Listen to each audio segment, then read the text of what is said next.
Sometimes when you see the Googans out on the water, you can just see it coming. I mean, at least he had the fenders out, but other times the Googans won't see it coming and things will get out of hand and get away from him pretty quick.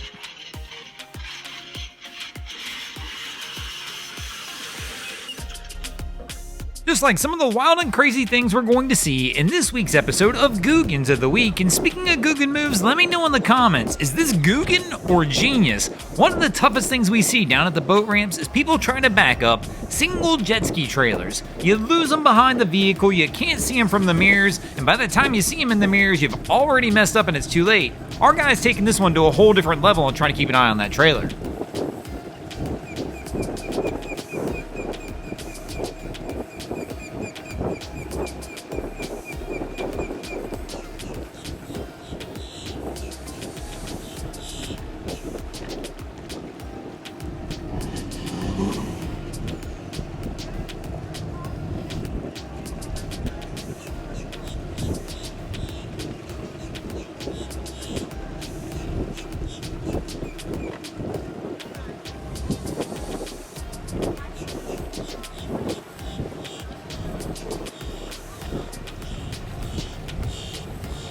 I mean, it does appear that it's working, but I'm wondering if it would have been just as easy to drop the tailgate and maybe pull that cover back a little bit and watch it from there.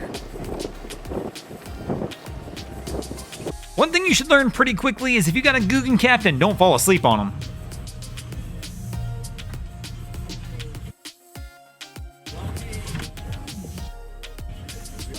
Sometimes the things are going so wrong for the Googans that even a small child can't quite figure out what exactly they're trying to do.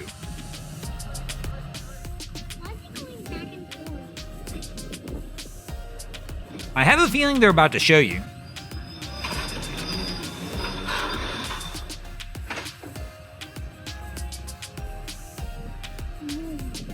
So our last crew decided to go ahead and rip the band-aid off, trying to get that boat off the trailer. This crew's trying something similar, but they're doing it from the dock? I mean, how'd they get the beans above the franks?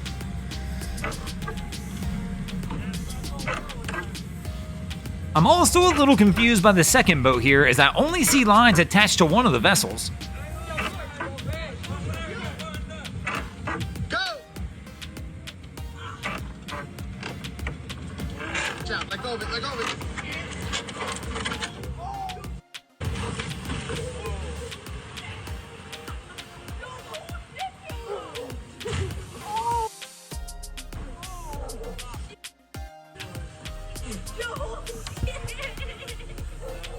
While our last crew was able to rip it off the dock, this crew just can't quite get there.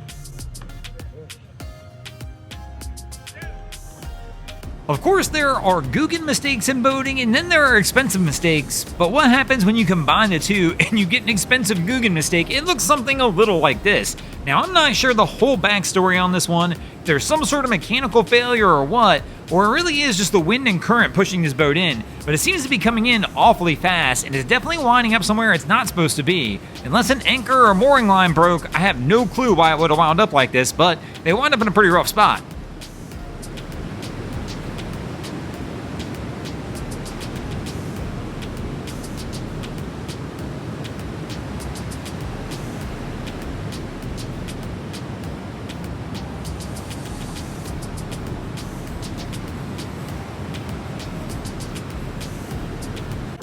Now the wild part on this one is how they have to get this out of here. So of course she's gotten wedged between the beach and the hard dock right here, but man, it's a rough spot to be in. But what they actually have to do is get a crane to come pull them out, which again makes me wonder if there's not some sort of mechanical failure going on, unless the water's just so shallow in this area that was the best way for them to do it.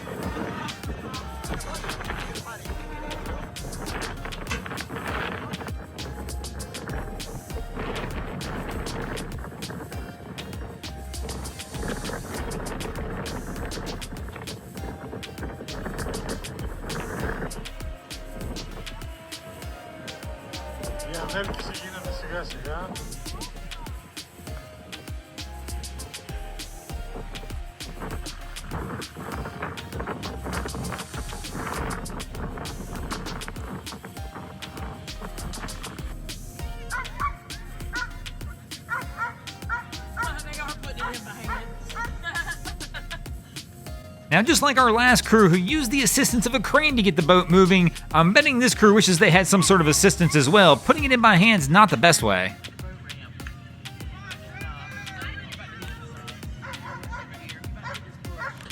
And this crew's gonna need a little assistance getting this one cleaned up as well.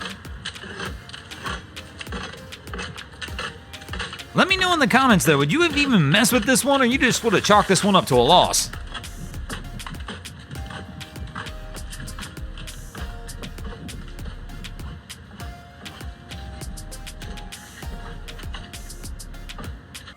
Speaking of losses, it's absolutely incredible to see these big boats when they wind up with trouble. Kind of like this one here. You can see there's a huge hole in the side of this vessel, loaded down with cargo, yet she's still able to stay afloat. It really does make you think, why can't they come up with a better system for pleasure boats? I mean, honestly, really think about it. This vessel has a massive hole in it and it's staying afloat, yet a little tiny vessel can wind up sinking from a hole as small as a drain plug when somebody forgets to put that in.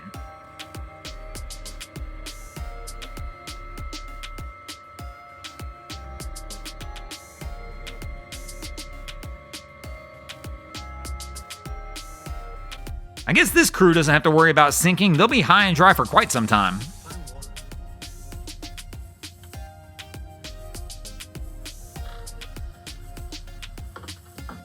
This might be the bravest mariner I know, because there's no way you could pay me to stand here.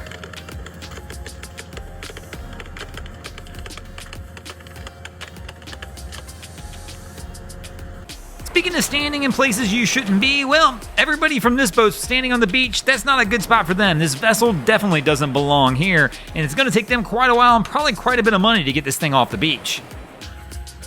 And speaking of getting things off the beach in a little bit of an uncomfortable way, what about when you're one of the towboats, yet somehow you found yourself stuck on the sandbar and you've got to call the other boys in to come get you?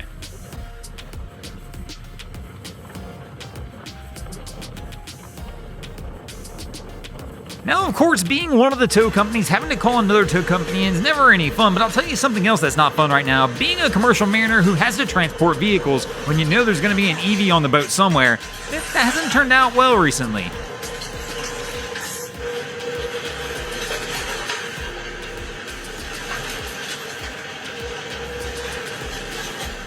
Thanks for watching, crew. I hope you enjoyed this episode of Googans of the Week. If you ever see anything crazy happening out on your waterways, be sure to hit us up at Facebook or Instagram at Broncos Guru and let us know when you might see your stories over here. And if you guys haven't already, go ahead and drop an anchor on the subscribe button. If not, we're coming to steal your drain plug.